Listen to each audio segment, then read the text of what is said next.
কি এটা হচ্ছে এই কাঠের ওয়ারলেস। বাঁশি ফুটাও তো, বাঁশি একটা ফুটাও। গলায় ঝোলানো বাঁশি, হাতে কাঠের লাঠি, মাথায় পরা ক্যাপ, কোমরে গোজা কাঠের তৈরি একটি খেলনা ওয়্যারলেস, পায়ে বুট পরা যুবক যেখানেই যানজট সেখানেই যানজট নিরসনে এগিয়ে যাচ্ছে।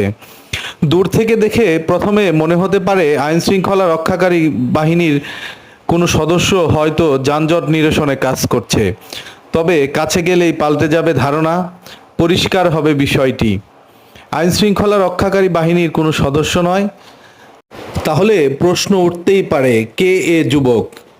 হাতে কাঠের লাঠি, কোমরে গোজা কাঠের তৈরি ওয়্যারলেস, হাতে গলায় বাঁশি ঝুলিয়ে ফু দিচ্ছে, মাথায় ক্যাপ পরা, পায়ে বোট পরা। কে এই যুবক যে সড়কের ট্রাফিক নিয়ন্ত্রণে অথবা যানজট নিরসনের জন্য তৎপরতা চালাচ্ছে? যুবককে দেখে সহজ সরল মনে হলেও অনেকটাই স্বাভাবিক মনে হয়নি তাকে। কাছে গিয়ে তার পরিচয় জানতে চাইলাম, জিজ্ঞেস করলাম, সেও বলল, তবে কিছুই বুঝতে পারিনি আমরা। আইন শৃঙ্খলা রক্ষাকারী কোনো বাহিনীর সদস্য নয়, তবে সুঠামদেহের অধিকারী কে এ যুবক? সড়কে চলাচলকারী অনেকের মনেই প্রশ্ন ছিল এটি। তবে কেউ কেউ আবার বলছে প্রতিবন্ধী এ যুবক। প্রতিবন্ধী এ যুবকের ট্রাফিকের দায়িত্ব পালন করার এই ঘটনাটি একটি ব্যতিক্রম ঘটনা। সাধারণত ট্রাফিকের দায়িত্বে থাকা ব্যক্তিদের শারীরিক সক্ষমতা একটি গুরুত্বপূর্ণ বিষয়। যদি কোনো প্রতিবন্ধী যুবক ট্রাফিকের দায়িত্ব পালন করে থাকে তবে এটি একটি উল্লেখযোগ্য ঘটনা। সাধারণত ট্রাফিকের দায়িত্ব পালনের জন্য শারীরিক সক্ষমতা একটি গুরুত্বপূর্ণ বিষয়। তবে কোনো ব্যক্তি যদি তার প্রতিবন্ধকতা সত্ত্বেও ট্রাফিকের দায়িত্ব পালনে সক্ষম হয় তবে তা অবশ্যই প্রশংসার দাবিদার।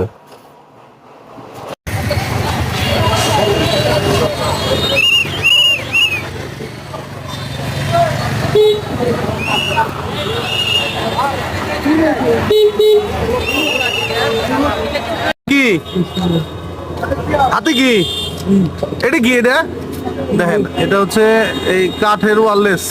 বাঁশি ফুটাও তো, বাঁশি একটা ফুটাও। তোমার বাড়ি কোথায়? কোথায়? এখানে আসছো কবে?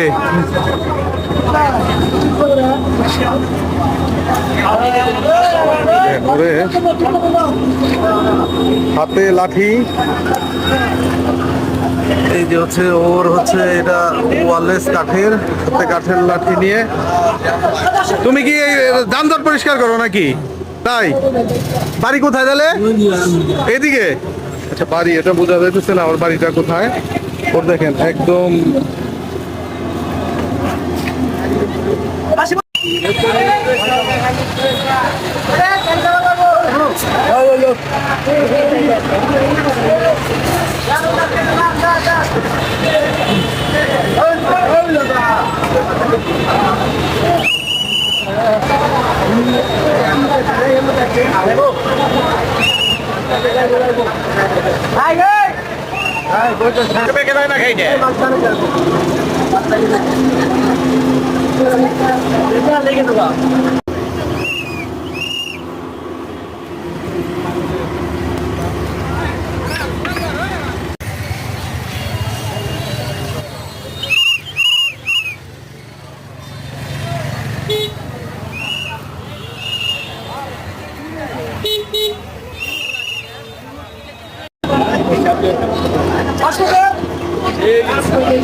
যাও, ওই করো, তুমি কাজ করো, রাস্তায় কাজ করো, যাও।